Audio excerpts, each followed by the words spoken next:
So this is one of the most interesting conversations I've had all year, and it's with former poker pro and scientist Liv Boeree. So Liv has a YouTube channel where she makes films about game theory, complexity, physics, a lot of other really interesting topics, and we covered a lot of ground in this conversation, including what she learned about intuition and logic playing poker. Everyone in the world tells you, oh no, trust your gut. When it's got a really strong feeling, it knows something that you don't. And it's like, well, this is clearly not true because it's often wrong. There's bias, and it seems to be largely, by and large, am I having a good day or a bad day? If I'm having a good day, my intuitions tend to be more optimistic. If I'm having a bad day, my intuition is pessimistic. So I can't trust it that much. We also talked about game theory and why it's such a useful tool for sense making. It's just the mathematics of these competitive situations, effectively, looking to see what optimal strategies are, suboptimal strategies, and the phenomena that arise out of them. And we delved into a concept popularized by Scott Alexander called Moloch, which took the conversation in a really interesting direction. And what he really did for the first time was he related Moloch to game theory and talked about how it seems to be this sort of the force. So again, if there's this force of something that's driving the emergence and complexity, there seems to be this opposing force, which is a force of destruction that sort of uses competition for ill. Moloch is the god of unhealthy competition, of negative sum games. So competitive interactions that make the world worse off for their existence as opposed to being neutral or better. Liv is also one of the speakers at our free State of Sense Making event on the 25th and 26th of September. So you can sign up for that down in the show notes, and I hope you enjoy the film. So Liv, welcome to Rebel Wisdom. Thanks for coming. Thanks for having me. So you're a former pro poker player. You also have an interest in game theory, which is something that we've covered on the channel and something we're always wanting to learn a little bit more about. But the first question I wanted to ask you is, can we play our way out of all the sort of game theory traps we find ourselves in, by which I mean the broken information landscape, institutional corruption, culture wars, polarization, obviously the list goes on, or are we just completely fucked? I mean, that's the quadrillion-dollar question, right? I certainly don't know the answer to that. I sincerely hope that there is a way out of it. I don't see what it is, in all honesty. It's something that consumes my thoughts on pretty much a daily basis. But there's something in me, call it dumb optimism, call it the belief, if there's these sort of dangerous forces of sort of semi-entropic forces trying to break down the complexity that is civilization in one direction, it almost seems like there's some kind of force pro-complexity trying to hold everything together and keep this weird world that we're in going, keeping things interesting. So I mean, I don't know what the answer is. All I know is that we are in an unbelievably critical time, of the past decade and certainly the coming decade. We're definitely in the most interesting time in human history. Okay, sure, I might be biased, seeing as I'm here and we like to be the kings of our own stories, but shit's getting real. Which leads me to a question I wanted to ask you about. A lot of the people we've had on the channel, like Daniel Schmachtenberger or Jamie Wheel or Jordan Hall, who've talked about existential risk in particular, seem to be quite pessimistic. And then there's other people who have there's a meme called doomer optimism, where there's a sense of, yes, we're screwed, but within that we have some kind of hope and a kind of optimism in spite of that. And then you have people like, there's lots of different sort of tribes like deep adaptation, which is a big influence on, for example, Extinction Rebellion, which is this sort of environmental version of we're all screwed, it's already done, we need to go live in cabins and we need to be, I think it has kind of a religious quality to it almost. I'm curious about how optimistic or pessimistic you are about the current state of affairs. Depends what day you're asking me. Right now, I'm in a more pessimistic mood simply because I read this article by Kai-Fu Lee yesterday, talking about the next generation of warfare that we're entering into with these, with autonomous weapons and particularly AI-driven ones.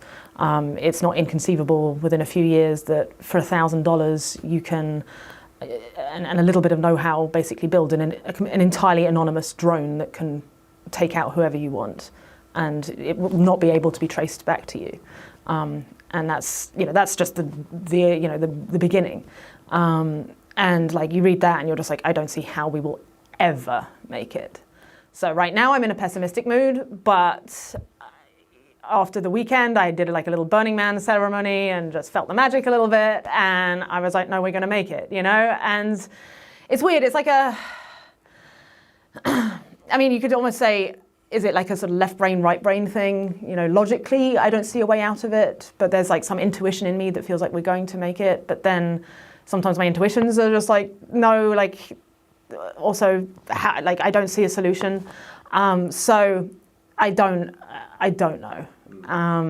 And I guess perhaps the thing to do in the face of that, this constant uncertainty and this oscillation between the two extremes, is to, which state of mind would I rather live in more? Given that I don't know which one's the right one, and I seem to be able to go into both, I might as well invest in what I can in myself to control am I more likely to wake up in an optimistic mood or a pessimistic mood? And I can control that to an extent by taking care of my information diet. What do I read? How much time do I spend on Twitter? Definitely the pessimism is correlated to the amount, what my phone tells me I've been looking at Twitter, how many minutes per day. Part of the thing I hate about, you go onto Netflix or whatever right now, it's just the amount of dystopian art out there to utopian art is like 100 to 1. Probably worse even. There's just so little utopian programming, films, books, and part of the reason I think is because it's just much easier to imagine a dystopia. One of the reasons why utopia doesn't exist is because it's incredibly hard to build. So again, if you have a more optimistic society, then it gives people the space to dream up and think of more positive things, and it gets the ball rolling in the right direction. Yeah, I like that. There's a bunch of stuff in there I'd love to pick up on. The choice to be optimistic, I think that is a very interesting thing in the times we live in. And it doesn't surprise me that it's actually something I've written about before. The fascination we have with dystopia, I think there's lots of reasons for it, but I think in part, I've described the world we're living in sort of culturally as like a noir story, like a noir detective story, where you have the detective going through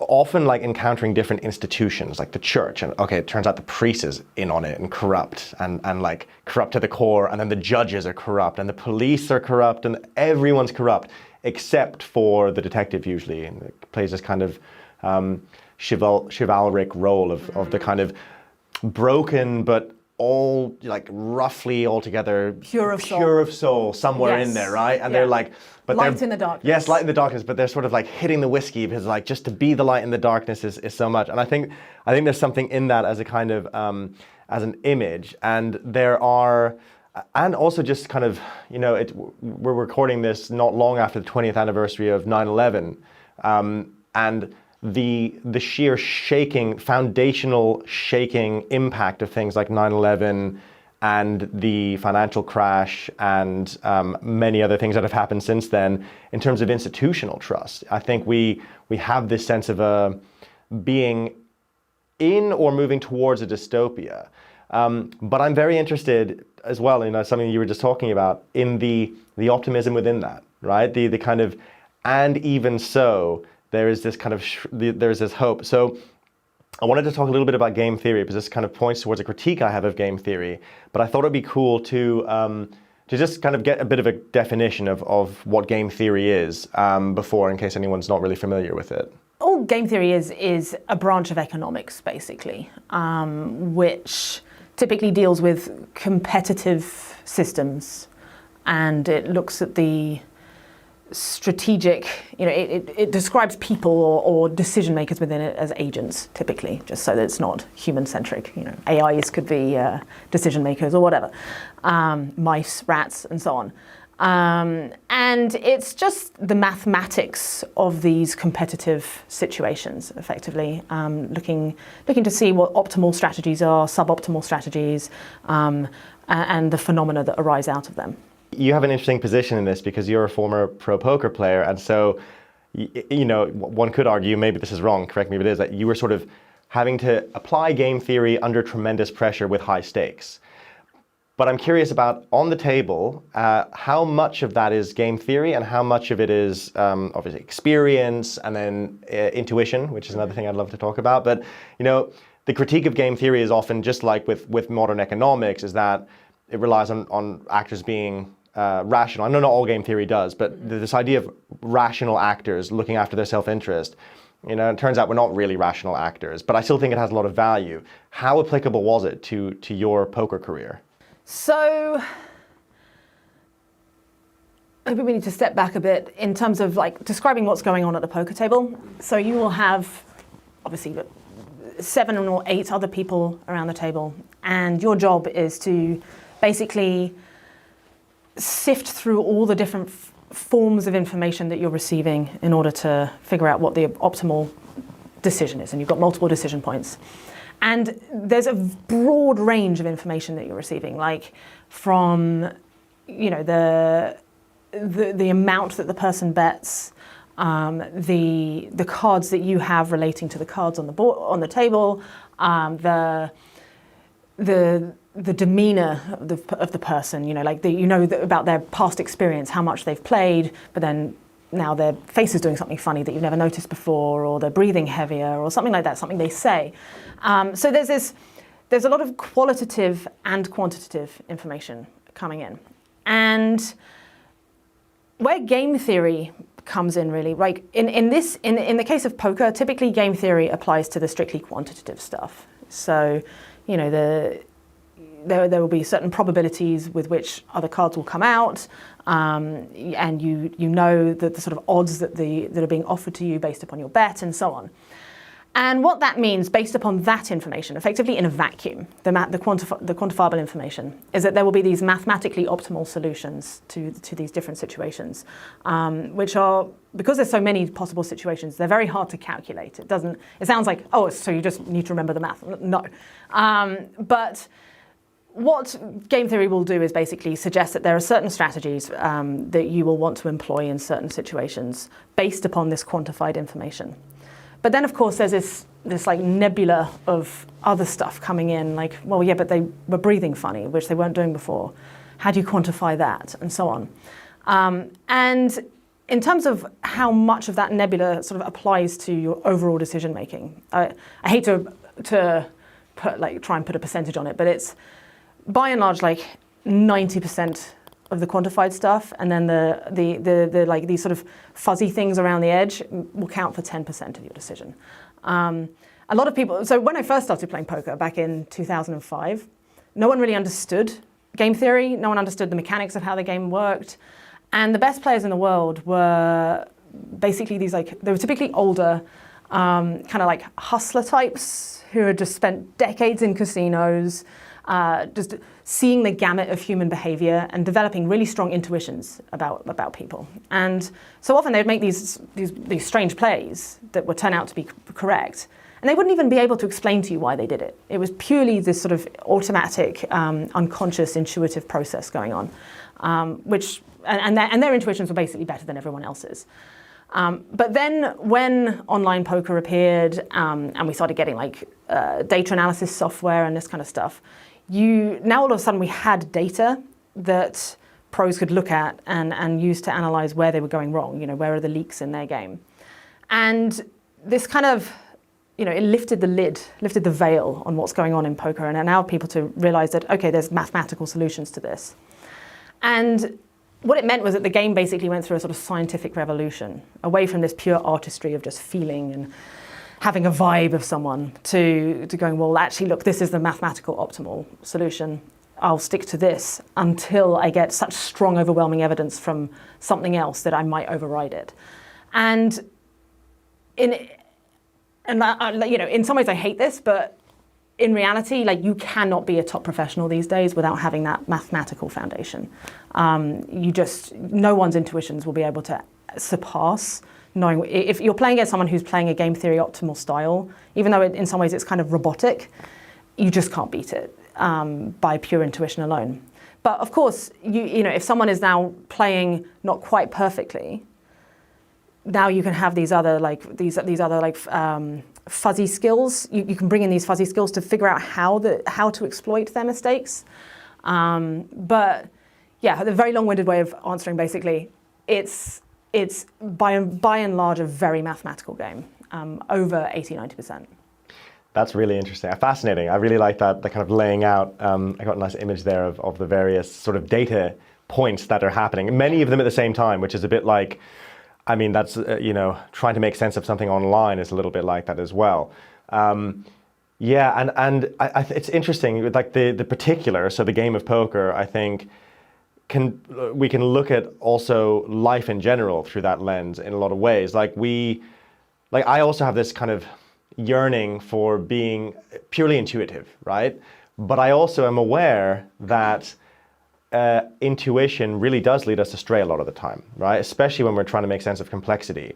Something John Vervaeke, we've had on the channel a lot, talks about in cognitive science terms. How do we make sure the frame that we're looking at everything through, like he uses the example of like the glasses we're wearing. How do we know that frame is accurate? And of course, it's never 100% accurate, but practices and techniques that help us take the frame off and go, oh yeah, shit, that's a crack, that's smudged, that I'm seeing everything wonky, clean it a little bit, put it back on.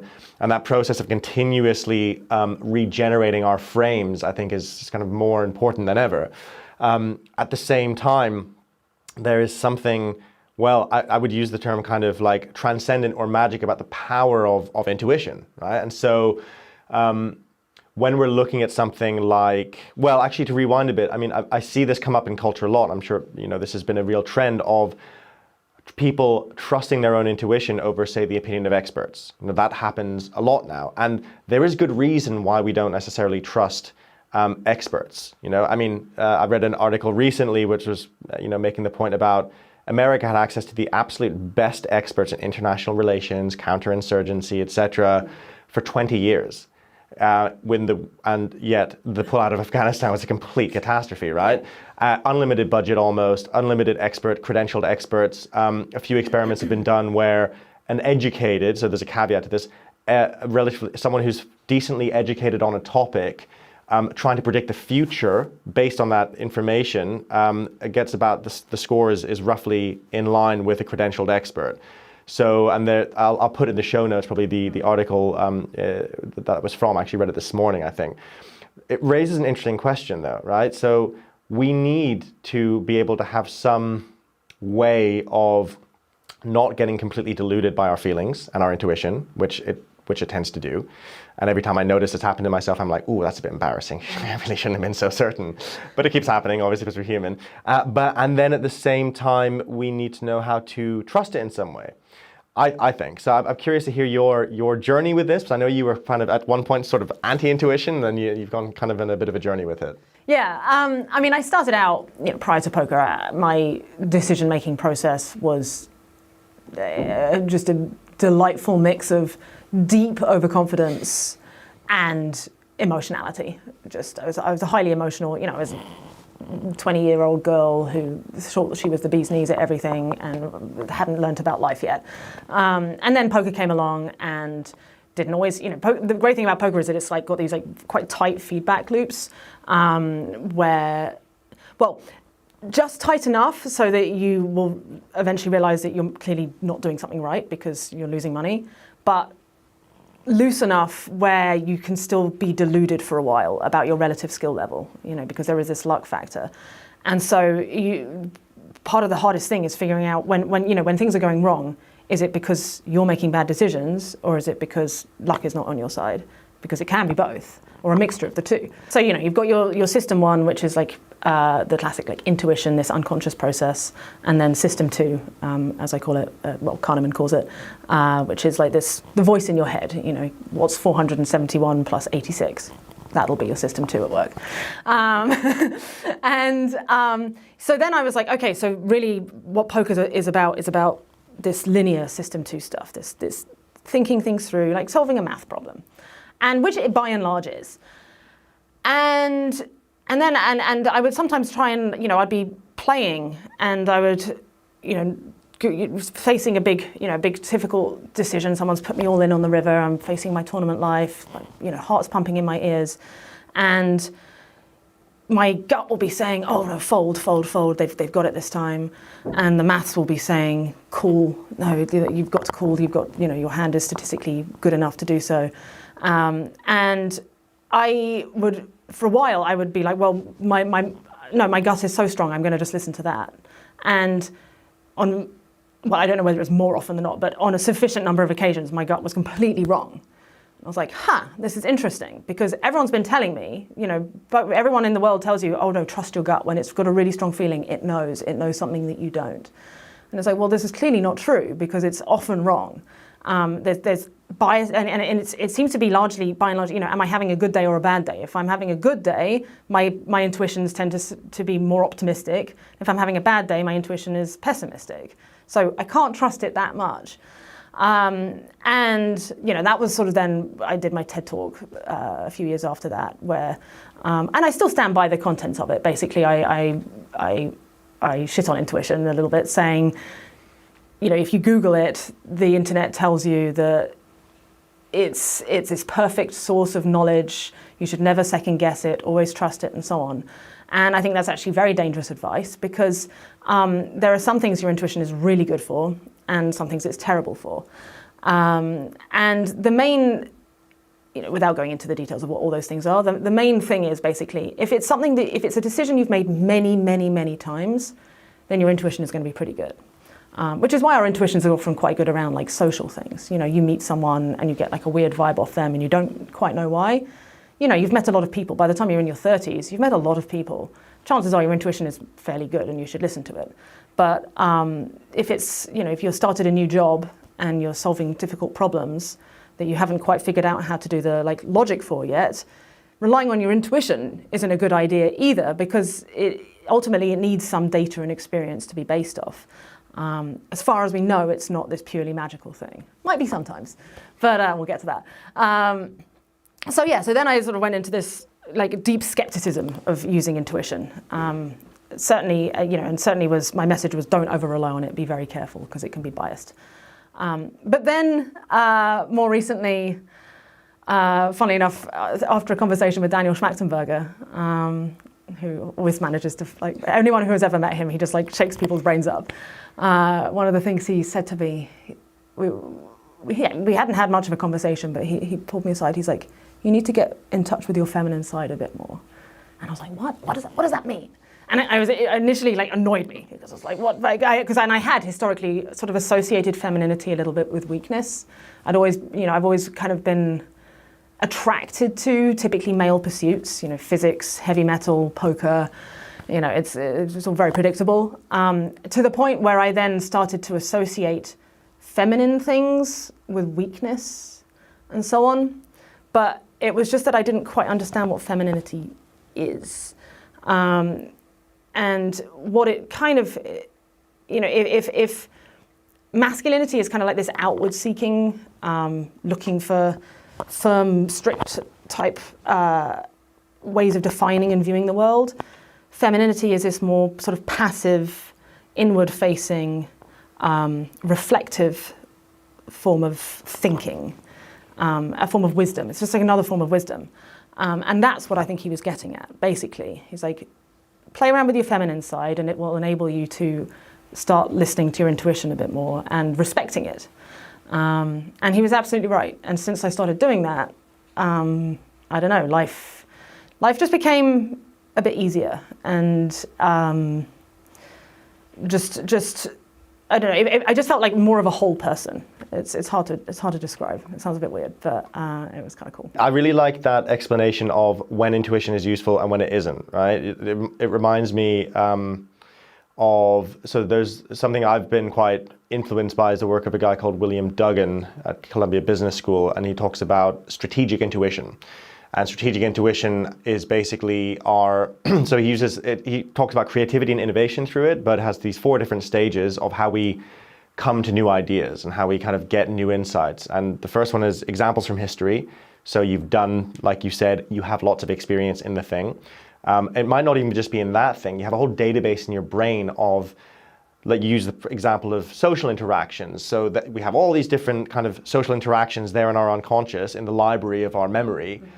But then we also have loads of other things connected to that, loads of different frames. We have lots of different, so let's say kind of horizontal connections. So it might be, okay, I also know about this person's culture, or I also know about the cultural context of where we are, or I'm having this interaction with someone at a roller skating rink. Well, I know how people are at roller skating. So all these different things are going on. And of all that information, then so the second stage of this innovation process is presence of mind. So you don't try and find the answer, which goes into that receptivity you're kind of talking about. It's, okay, well, I'm just going to be awake and aware and allow my unconscious to do its thing. And then the third stage is the eureka moment, which he calls a coup d'oeil, which is a strike of the eye in French, which I don't exactly know where they got that phrase from, but it's a kind of, and we've all had that experience of something hits you like a ton of bricks, and it often happens when you're not trying to solve the problem. You were taking a shower, you're walking the dog, whatever it might be. And then the fourth stage is the resolution to carry it through. It's something I used to do with companies and was on a kind of campaign to get rid of brainstorming, because brainstorming is really awful for that creative innovation process. Because what brainstorming is really good for is going, here's many ideas, let's as a group hone down the ideas to one. What is terrible for is, here's a blank space, make ideas. Because that's not how the process works, according to Duggan, and he goes into the kind of the neuroscience of it. But one example he uses in that is of a fireman going into a burning building and having this intense feeling of get out, get everyone out. And this is a real life example, and I think there's quite a lot of them. Goes in, doesn't know why, can't see anything in particular that's telling him this is incredibly dangerous, but has seen so many fires that somewhere his intuition is like, something's off, get out. Obviously get out the building, the whole thing collapses like 5 seconds later. That's what you're talking about, it sounds like. You have the intuition. Gas or something? Or? Well, I mean, usually when people report this kind of thing, they can't quite identify what it was, but there will be some element in all of the complexity of the environment that is connecting with a pre-existing element, which is, oh, that time where that happened, and this, I also noticed that slight offness to the smell, or whatever it might be that you can't consciously notice. So in those moments, that kind of screaming intuition, but if I walked into a burning building, I'd probably have that screaming intuition the whole time. Just get out, get out. So yeah, I really quite like that example. So one of the aspects of game theory that we've talked about on the channel before, but I don't understand that well, so I'm going to ask you about it, is multipolar traps. Seems very relevant to the times we live in. So what is a multipolar trap? Yeah, a multipolar trap is basically, it's another word for race to the bottom type scenarios. Which involve typically coordination problems. So a group of people who are in a system where there's some level of competition, you know, they're competing for thing X, and in order to get more of X, it typically means that they have to trade off some kind of values. And inevitably, that trade-off will keep happening more and more because there's individual incentives on each person to do that. And it results in everyone ending up in a worse state than they would be before. So an example that is very fresh to mind, because I just made a video on it, is these new face filters that I don't know if you've seen, if you spend any time on Instagram, don't. But if you do go on there, particularly for women, but men as well, there's these unbelievably good AI-driven filters that you can, you put your photo in and you press it and it will just make your face slightly more optimal. And it's often quite subtle. I mean, there's ones that are very clear and blatant, but the most dangerous ones are these really subtle ones where if I was to just show it to you and you hadn't really met me before or you didn't know me, you would have no idea that it's there. But for the user, you see it, you can do a before and after of what your natural face looks like, and then with this thing, it makes you absolutely hate your face. Like it's astonishing. And you can apply this to like Angelina Jolie, you name it, the most beautiful people on earth, and it will make them look like trash by comparison, because, you know, we're such relative creatures, right? We're always comparing. And these things are super cheap. They're completely ubiquitous. And, you know, I've done all right in the looks department, and I'm like a fairly well-established, you know, mentally, you know, chick in her mid-late 30s, and they're messing me up hard. Like to the point, now I've used them on my pictures to try it out. Like, I'm like, how do I ever not use this all the time? So what the hell it's doing to teenagers is just like, I can't imagine, because I mean, like, they're having to compare their faces to the best person, you know, like the Hollywood version of themselves. And so the way this relates to like a multipolar trap is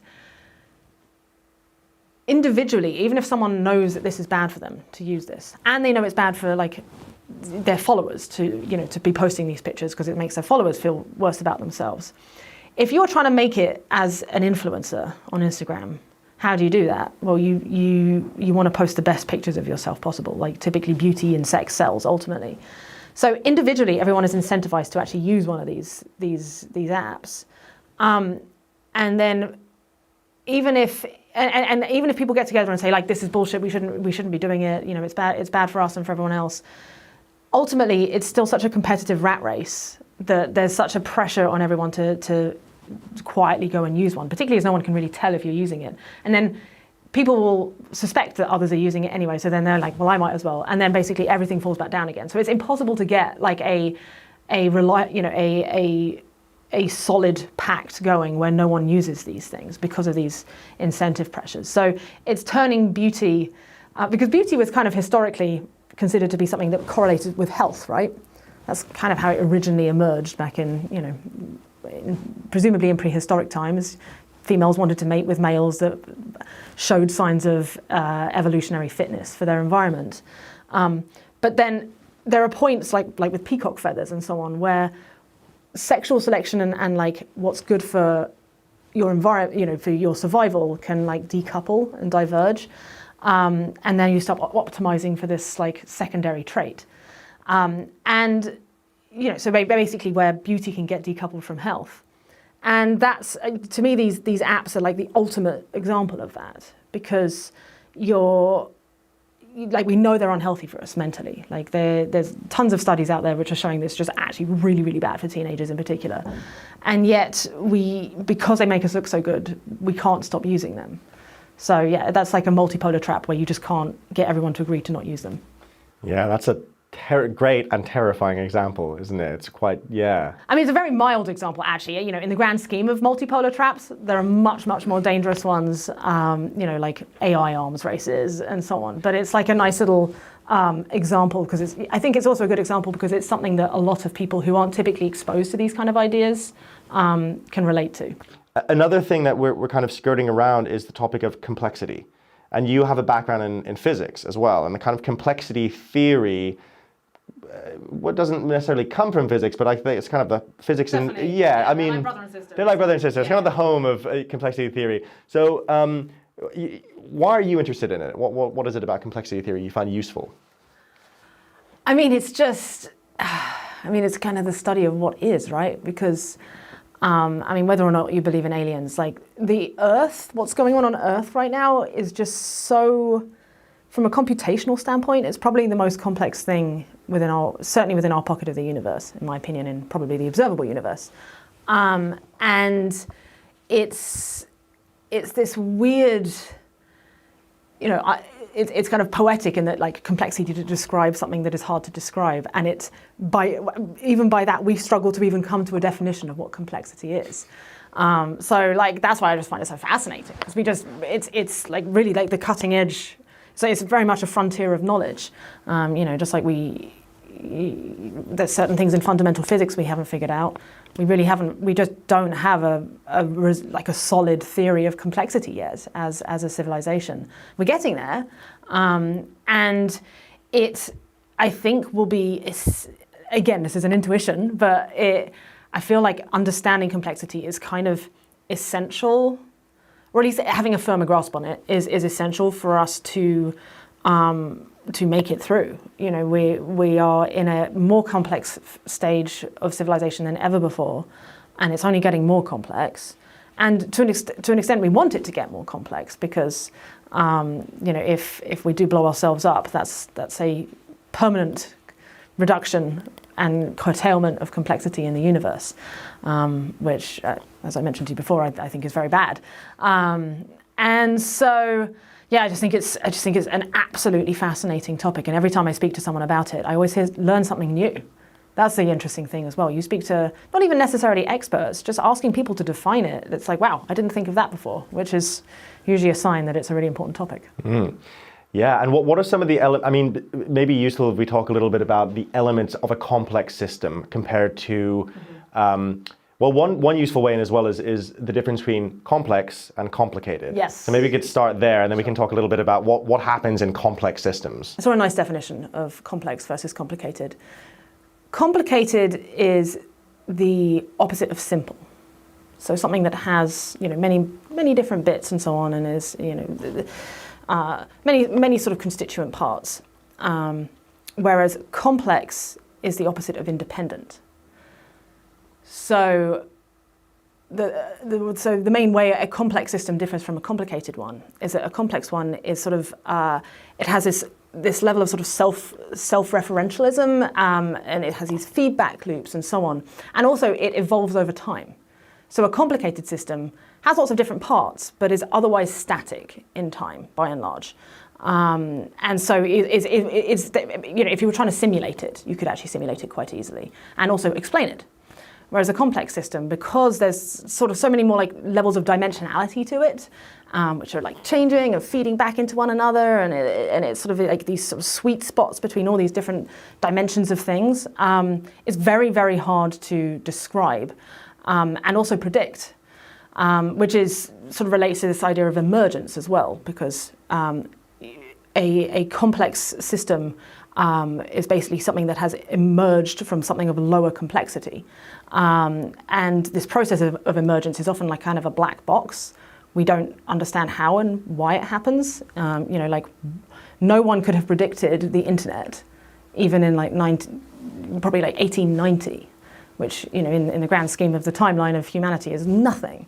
But it was this unbelievably complex thing that came out of an already complex system, and yet it would have been impossible to predict.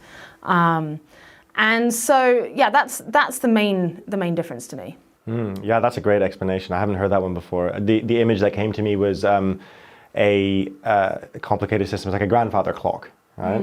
And a complex system is the Amazon rainforest. Yes. Yeah, and I just got this image of a grandfather clock sitting in the Amazon rainforest as this kind of juxtaposition, but just how incredibly different they are.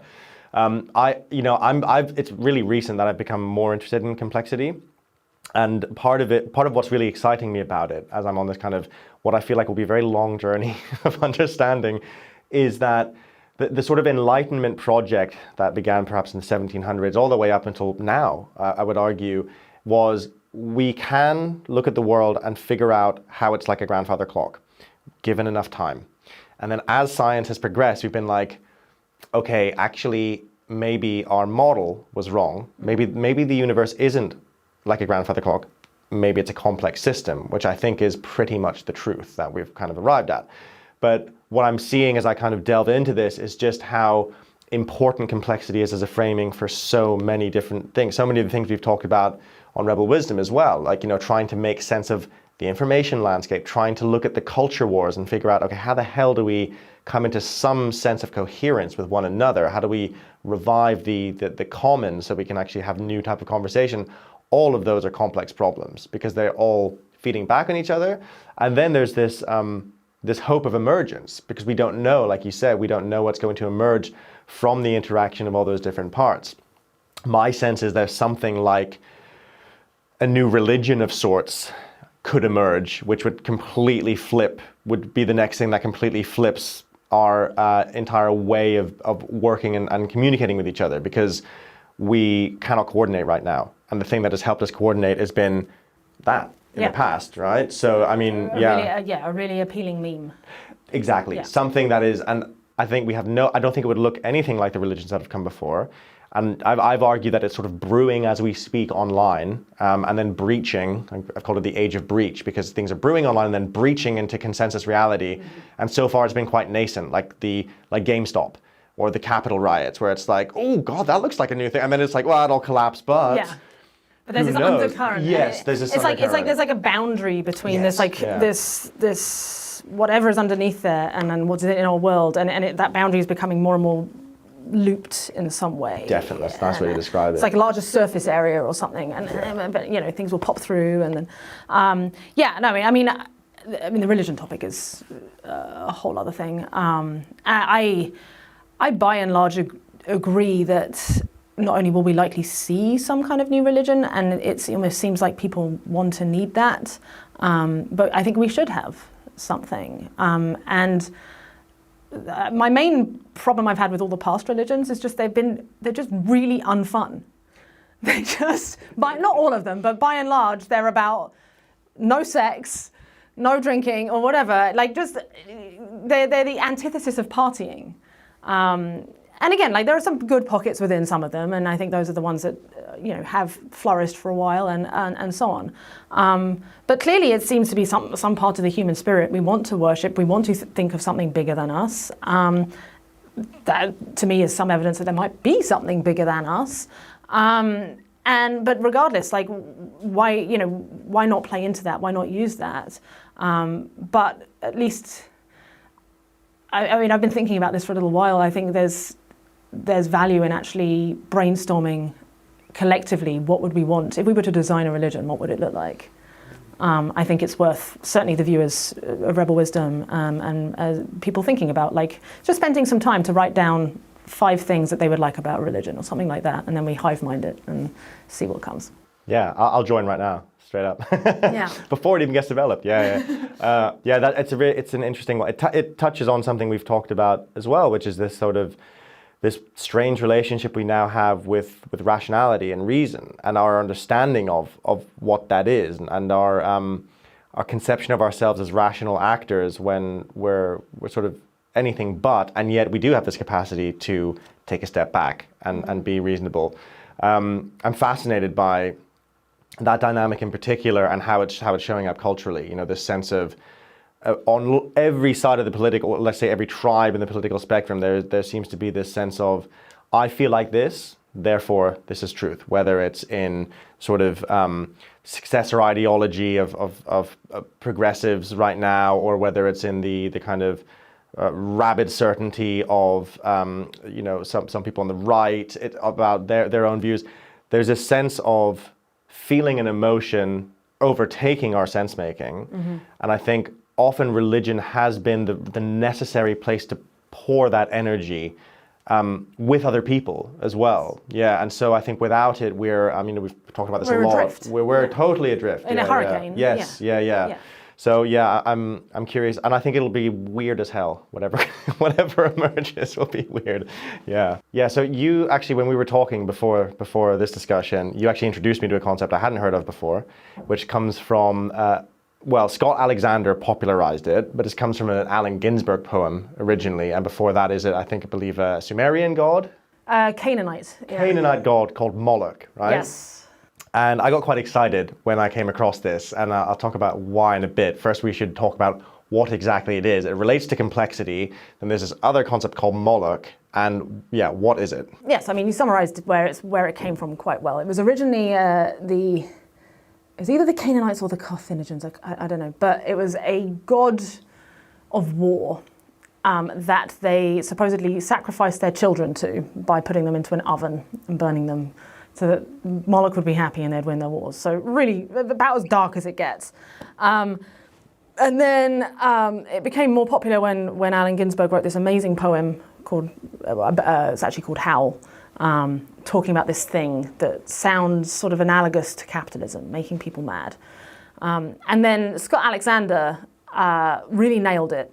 He wrote this unbelievable blog called Meditations on Moloch, which was the first time I've seen, he's trying to analyze what Allen Ginsberg is talking about, this sort of mechanistic thing. And what he really did for the first time was he related Moloch to game theory. And talked about how it seems to be this sort of the force. So again, if there's this force of something that's driving the emergence and complexity, there seems to be this opposing force, which is a force of destruction that sort of uses competition for ill. And the way I'm terming it, I'm doing a video series on this, and I'm terming it as basically Moloch is the god of unhealthy competition, of negative sum games. So competitive interactions that make the world worse off for their existence as opposed to being neutral or better, because games can be good or bad, and so Moloch is kind of like this personification of that. But in reality, what it is just this like dumb, blind force of like evolution and economics, where basically you'll have these systems where individuals are incentivized to do sort of the selfish thing, kind of like a prisoner's dilemma, like a multi-person prisoner's dilemma, where everyone is individually incentivized to do the thing that will give them a short-term gain. But if everyone does that, then everyone overall ends up worse off. So from a god's eye view, everyone should do the cooperative thing. But in reality, because it's so hard to get so many people to coordinate, there's no way of enforcing it, then everyone ends up in a bad place. And that's, it's called a multipolar trap, or a Moloch trap, as I like to call it. So yeah, it's kind of an abstract concept, but for simplicity, think of it as like the god of unhealthy, when competition goes wrong. Very cool. Yeah, that's a really cool explanation. And I like in that essay that he points out, it just takes one person to be a dickhead. In many of those multipolar traps, everyone's cooperating except for one person, and that can then... In the really bad ones, yes, in the worst designed ones. Like a good example would be like, you're at a stadium, at a football game, and you're in a block, and everyone's sitting down at the start of the game, but then the team comes on and someone at the very front gets excited and just wants a slightly better angle, so they stand up, and it makes the person behind them stand up, and then the next person, and so on, and everyone has to stand up now, and they're just stuck there. Like basically the system is like fallen into this lower state, where yes, sure, you could like quit the game by being like, I refuse to stand, I'm going to sit down, but now you don't get to see. So either way, you're like you don't have a better strategy than the current one, which is now standing up. But if you could poll everybody, they would much rather everyone be sitting and have the same view effectively. So yeah, that's just one example of where like a poorly designed system, due to competitive dynamics, can have this like cascading effect where everyone ends up in this annoying situation where they'd rather not be. Yeah, and I think I really love the concept, because I think one of the things that's useful about it is that in the various circles who are interested in changing the world in some way, changing the system, finding ways to create a better system, which is something I really also kind of identify with and I really care about a lot. There is often very little, it's often very meta, it's often like it gets very zoomed out and doesn't necessarily look at the forces acting against. Sometimes it does, sometimes it doesn't, right? And there's something about the concept. So I got really excited when you introduced me to the concept, because I looked at you described it a bit, I read the Scott Alexander essay, and then for me, there was a lot of crossover with a model I'm really familiar with from mysticism, from the Gnostic Gospels. So the early Christians, arguably they weren't really that Christian, but some of them were a little bit more kind of Hellenistic mystery tradition. So we're talking kind of maybe the 3rd century, second and 3rd century. And they had this incredibly sophisticated model of, I would say a model of human psychology, of the human psyche. And they had a creation myth in which the earth is a living goddess, and the God of the Old Testament, Yahweh, is this false god, which is just pure ego, right? And he gets created by mistake by her. It's kind of complex why, but they describe him as like an abortion. Like she is a goddess and has all the kind of divine creativity of a goddess. Right? She's tapped into the sort of universal source of emergence, let's call it. And he comes along and he says, well, I'm the god of everything there is. And she's like, well, no, you're not, because you're almost like a cracked reflection. You're not even real, really. And it's interesting because of the neuroscience of our egos, it's been argued that the narrating I, our egos looking out for our own ends, is a kind of conglomeration of many different aspects of our brain, and we kind of cobble together a self from our essence. And so in a way, exactly, that's exactly it, a lower complexity self. And in a way, it's real, but it's not real at the same time. So you have this dynamic there. And then they argued that so human beings have that divine intentionality and that divine creativity. And also, though, we are very easily deluded by Yahweh and very easily deluded by the archons, his sort of weird, super weird cosmology they had, but like this kind of mechanistic, self-replicating, almost like machine angels, right? It's really out there. So for the Gnostics, their argument was like, look, we see Yahweh, or we see Moloch, and it's very similar, in the systems that we're part of. We see it in the Romans, we see it in the tax collectors, we see it in the way that people replace the kind of hierarchies of nature, the natural hierarchies, with fake human-made hierarchies of society.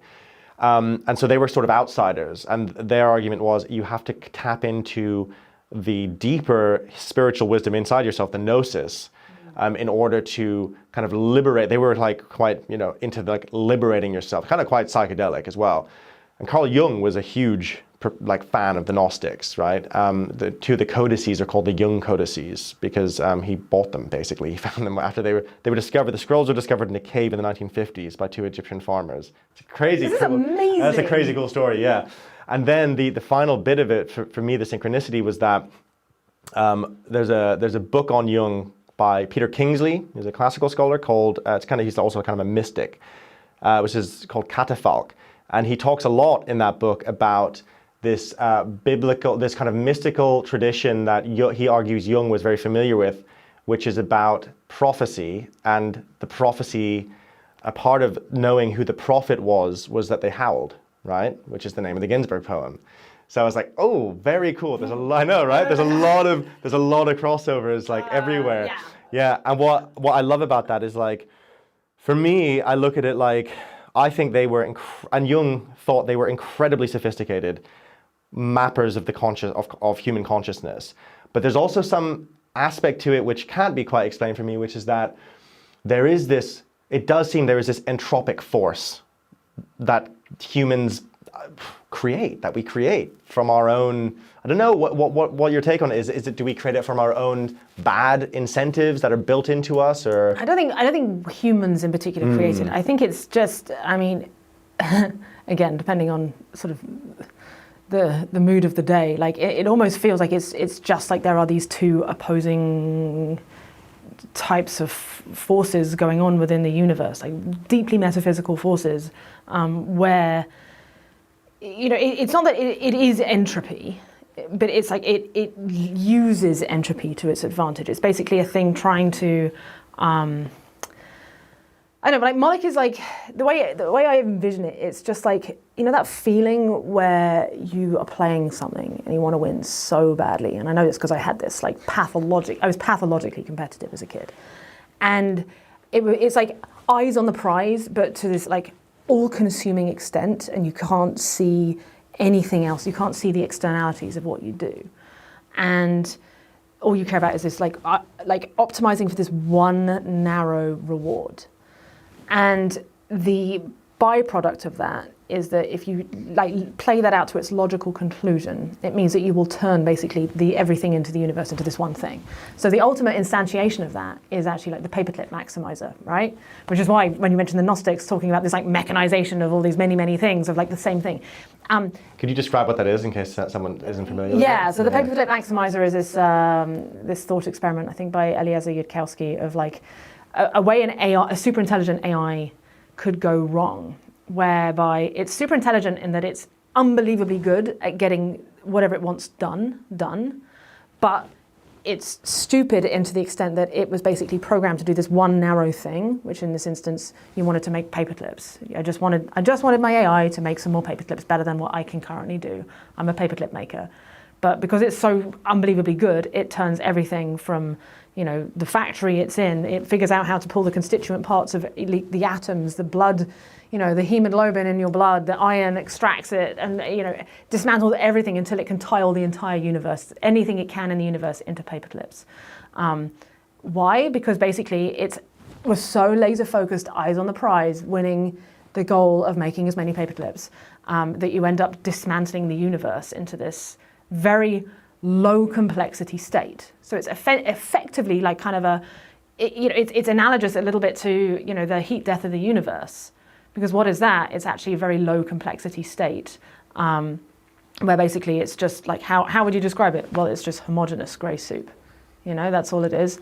The universe started out very low complexity in that it was kind of like this singularity of matter and energy, but if we're talking in terms of Kolmogorov complexity, which is like basically how many bits of code do you need to describe a thing? The universe started out pretty simple, and then time started and things started unfolding, and suddenly we started seeing hydrogen and then helium, and that were coalesced into stars, which created greater, heavier elements, and all this beautiful complexity started emerging. Patternicity, this like dance between order and disorder, with like a bit of hierarchy but a bit of anarchy and so on, that creates this like highly complex dynamic system that's very hard to describe. Like to write the piece of code to describe the universe, you basically have to just create the universe. That's what a highly complex system is. But at some point, the stars will die out and so on. All this sort of free energy that is used to create all this complexity will start dissipating. And then it'll slowly, as far as we know, turn into this grey soup, which is low complexity. So it'll do this. Entropy will do this over time. So this grey soup is kind of analogous to, in my opinion, like what a paperclip maximizer would do. It's not basically it's permanently curtailing, there's no more complexity to rise. The universe has reached this steady state. And that is, it seems like a tragedy on enormous potential, because at least up until now, it seems like the universe is trying to emerge into greater and greater states of complexity. So I hate to boil it down to like good and evil terms, but to me, good is that which creates, allows for greater emergence and complexity to appear, and thereby utility, useful information that we can process and do and make wonderful things with.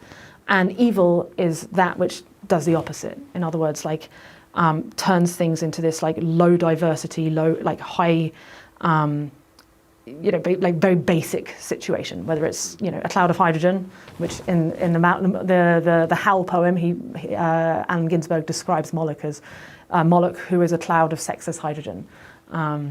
So it's like this, it's like this kind of a force of entropy, but slightly different, because entropy is actually just kind of neutral. Entropy is just like time, effectively. Whereas Moloch is a thing that turns everything into this like one monofocus, sacrificing everything in order to win this one thing. Hence the like child sacrifice. Brilliant. Yeah, it's so. I think it's I'm really excited to introduce this model into kind of into the channel and like our thinking in general, because I think there's something, I don't quite know what, and I think this is the journey you're on, right? Like there's something in it, right? There's something in it. Well, so the current thing I'm trying to figure out right now, and I mean, a lot of this, again, is like a sort of an offshoot from conversations with Daniel Schmachtenberger, Forrest Landry as well. But I don't think, so like Moloch is tied to competition, right? But competition gone wrong. But competition can also be an enormous force for good, because actually, like, the capitalistic model has risen the world to what it is right now. Like, we would not be living the cushy life with our, nice cameras in this cool room and so on, without a lot of the luxuries that capitalism has provided. And in its best form, capitalism is, it's like a positive sum game. It's using competition in order to like drive progress faster than it would without, and creating these novel things that arguably wouldn't exist without it. So it seems to be that there's like some kind of optimal amount of competition, like zero-sum type competition, that we would want within the universe, but kind of just like encapsulated in little pockets, constrained in certain ways, whereby Moloch can't get his dirty claws into it and like turn the whole, twist it into something bad. And again, because a lot of people are like, no, we just need pure cooperation. Pure cooperation is all we ever want. No competition whatsoever. But that's a lower complexity state than a universe that has mostly cooperation with little pockets of competition driving it forward, but in just like delicately constrained ways. So I'm trying to. This is very much just a working, a thing I'm just playing with, but there seems like there's something to that. It's like a higher order level of complexity where you're using games in a beneficial way without letting them get too out of control. Yeah, it's very interesting. I mean, what comes up for me is something around intention and values, right, on the individual level. Because so to use that Gnostic model again, another aspect of it was that the issue is the ego disconnected from the self in Jungian terms. So we all have an ego. We need one. That's great. I consider myself very competitive. But there's also a question of priorities. And would I be competitive at the expense of, say, someone else's well-being, or would I decide to be competitive instead of loving my wife, right? If it was the trade-off, which one of those are higher in my value system? So there's something about that going on, I think, which then applies right back to the game theory examples, because in Scott Alexander's essay, he ends each of those examples with but from a God's eye view, if we all cooperated, better outcomes for everyone. What I find interesting about, so that Gnostic model saw the ego disconnected from the self as unable to create anything truly novel, because all it can do is replicate. And what it does, so we have that God and we have Mother Earth, Gaia, or Sophia, they called her. So that's kind of divine creativity that each human has. But when the ego is disconnected from the self, it can't do anything except mimic that divine creativity. And what it ends up doing is creating like a Disneyland reality that looks real, but isn't real. Nothing's authentic. Everything is skin deep. Think of kind of reality TV, for example. Yeah. There's so many aspects of our culture. I read a great essay, which I'll put in the show notes, about solar punk, and the author talked about we've run out of authentic things to frack from our culture, so now we're fracking our own future. We're fracking our idea of the future just to get some so it's that extractive thing. Yeah. And then I guess it also goes to the idea of sociopathy and psychopathy and Machiavellianism, which is this kind of dark triad in psychology. And I've heard Daniel Schmachtenberger and many others in this space talking about that being a major problem when you're trying to create cohesion and cooperation, is like the sociopath problem, because a sociopath or a narcissist looks like they care about other people, but they do not care at all. They don't have empathy, but they're mimicking empathy. And it is insanely destructive, because how do we cooperate when that's in the mix? I don't even know if it's that they don't have empathy. I think often psychopaths do have empathy, because empathy is just being able to put yourself and feel what someone else is feeling. Sure, yeah. And a truly powerful psychopath is someone who would be able to actually really feel what you're feeling, but then just not actually give a shit about what happens to you. And they're doing something that will be ultimately self-serving at the expense of you. But yeah, perhaps it's just... Yeah. But I mean, that's probably a good distinction to make. And an unsolved problem, I think, in terms of, okay, we want to find new ways to cooperate. We want to find new ways to kind of build a sustainable future.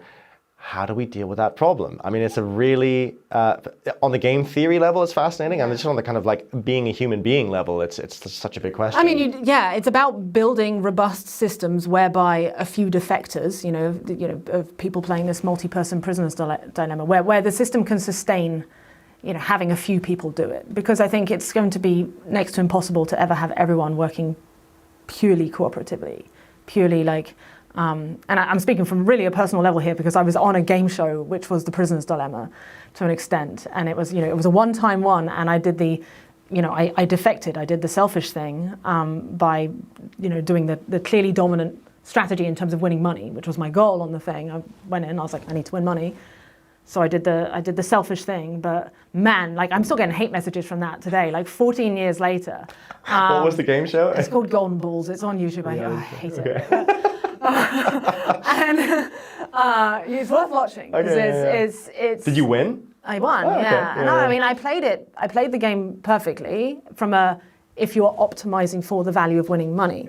But that's, again, it's this bigger question of like, what are the externalities to this?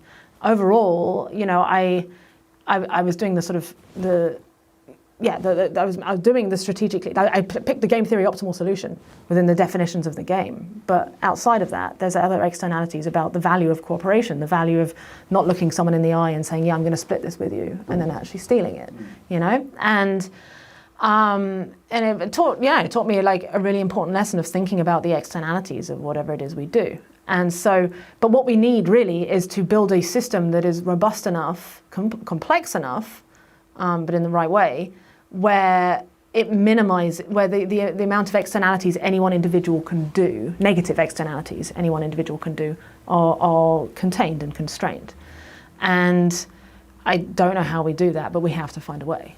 Yeah, that's a really good point. I think an example I've used before is how the US Constitution was made, because they did a quite good job, obviously not perfect, but quite good job of thinking, really at the time, of creating an anti-fragile system with that in mind. Absolutely. Because they were focused on how do you prevent tyranny. And the process whereby they went through it was, you know, in part the Federalist Papers. So they're just writing to each other constantly, being like, well, what if someone does this? It's like, oh shit, yeah, what if someone does that? Yeah, stress testing. Yeah, stress testing constantly. And I think, that's probably a good place for us all to start, is just to kind of, start having that conversation, which I think a lot of people are already having, and start kind of stress testing. And now we have the luxury of being able to actually make models and play them out. Like there's like, I think, game designers, etc. A lot of people out there who can go, okay, well, let's put it in a simulation and see what happens. That's really exciting to me. Yeah. No, I mean, and that's exactly, and that's the blessing and curse of technology is that technology is, particularly exponential ones, are making Moloch's life much easier to destroy the universe. But at the same time, we're also building technologies that enable cooperation better, coordinate, the ability to coordinate with one another. Like a simple internet forum is just such a valuable thing that like just never existed before. It's not only because it's a way of sharing information across multiple minds across time, not just in the moment, but also storing it so that new people can come in and retroactively go back and learn, and then and now add something new, and so on. So when we were prepping this interview, you mentioned quite a few different things you're doing, which sound very exciting, and I think our viewers will be quite interested in. So, and you also have a YouTube channel, which I think is where they're going to be coming. Yes. And as a reminder, you're appearing in our State of Sense Making free event at the end of September, so people can check you out there. But we'll put your YouTube info below in the show notes, and maybe you could tell us a little bit about what's coming up, what you're working on. Yeah. I've been down the rabbit hole on this Moloch concept and to an extent complexity. Making a series trying to pick apart what Moloch is and also bring it to life. I do some acting in it for the first time, which is weird. I dress up, it's a whole thing. But a lot of it relates very tightly to what we've talked about today. So yeah, if people enjoyed this, then they should check it out. Yeah, I'm really looking forward to that. So yeah, subscribe to Live. We'll put the your different social handles down in the show notes. And thank you so much for coming on. It's been great. Thanks for having me. This is awesome. Our ability to make sense of the world is breaking down. We're making more and more consequential choices with worse and worse sense-making to inform those choices, which is kind of running increasingly fast through the woods, increasingly blind. Over the last 2 years, Rebel Wisdom has interviewed some of the world's top thinkers. Now we've brought them together for an 8-week online course, Sense-Making 101, with Daniel Schmachtenberger, Diane Musho-Hamilton, John Vervaeke, and more.